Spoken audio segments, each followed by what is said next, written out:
Hi there, Sharon Horne-Ellstrom here. Welcome to day 2,558. I know that's a lot of days of what she up to now. I've been documenting my journey since I think 2018.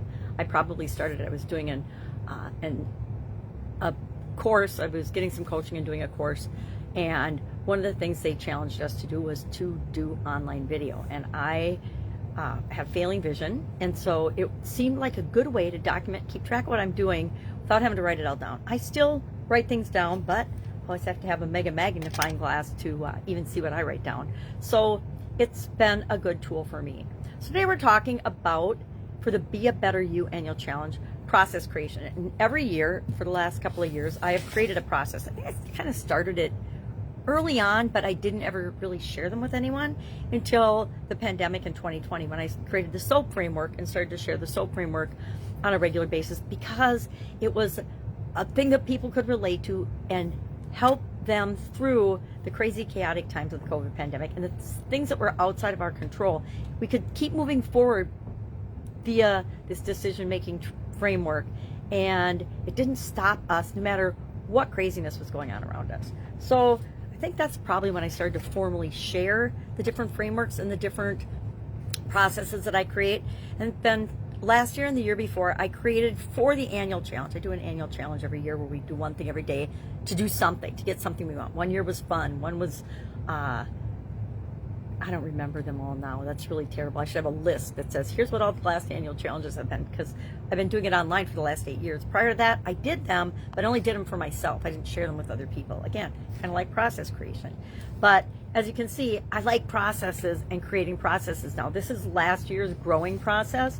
And so every month, we focused on one of the life framework areas that I learned from Tony Robbins and Jim Rohn. And then I added communication and confidence from some coaching with, I can't remember his last name, Michael, core values. Anyway, core, he teaches core type skills and training, and I did his coaching for a couple of years. And so I added that to my life framework. I added communication and confidence. So those are 9 areas that I use to think about, plan, organize, and structure my life and my businesses in order to make my life work, right? Because we live in crazy, chaotic times, and if we don't have some way to structure things, at least if I don't, because structure is important for my chaotic mind, I get less done. I don't get so many things done. And I've accomplished a lot in my life, but I think back to, wow, if I would have had a framework, or if I would have had a process for doing some of those things that I did, that I worked really hard on, everything would have been so much easier. And that's why I create them and I apply them and I share them now. So for Be a Better You annual challenge, I'm working on a process. I didn't start it till yesterday. I know it's been a month, right? Spent the last 2 weeks of 2024 sick, first 2 weeks of 2025 kind of sick and under the weather, and so it just got me off to a funky, slow start. But guess what? I always catch up, and it's not like it's anybody else's timeline. It's my timeline that I created for what I want to create in the world. So took a crack at it, but guess what? Better You, it's a 7-step process, but Better You, I have not come up with yet, because I haven't thought about it very long, an acronym that fits that. Too many T's, too many E's, BRU. So I'll think about it. I may or may not be able to fit it to like the growing process. The growing process was a stretch for me, I'm not going to lie, to come up with the acronym that matched the 7 steps of that process. But it worked. So Better You, ideally, would be a great acronym if I can figure out a way to tie those letters into the 7-step process. Why? Because I know that's how my brain remembers, and that means other people's brain remember that way too, right?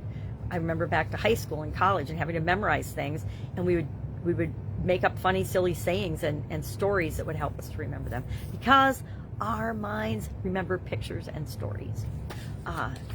Topic for another day, maybe when we're talking about mental well-being and growth as part of this year's challenge. So we do the same thing with our businesses, right? I'm a huge believer in documenting processes and how we do things in our business for training purposes, to preserve information, to share information, to give us something to look at, work off, and continually improve, right? If we don't know where we are, how can we improve it, right? And you can do little things, but you're not going to ever be as effective as if you've got a process that actually does it. Every organization I work with, we come up with a documenting process. How do we capture all the things we're doing so that we can get the lessons learned from what's working and what's not working. And guess what? Sometimes what we've done 5 years ago didn't work 5 years ago, but we're a different person in a different business now, and we can apply it in a way that it actually helps us to build and grow and supersize our business. So that's what I'm working on today. If I can help you in any way, please ask. Otherwise, have a fabulous day, and I'll, of course, be with you tomorrow.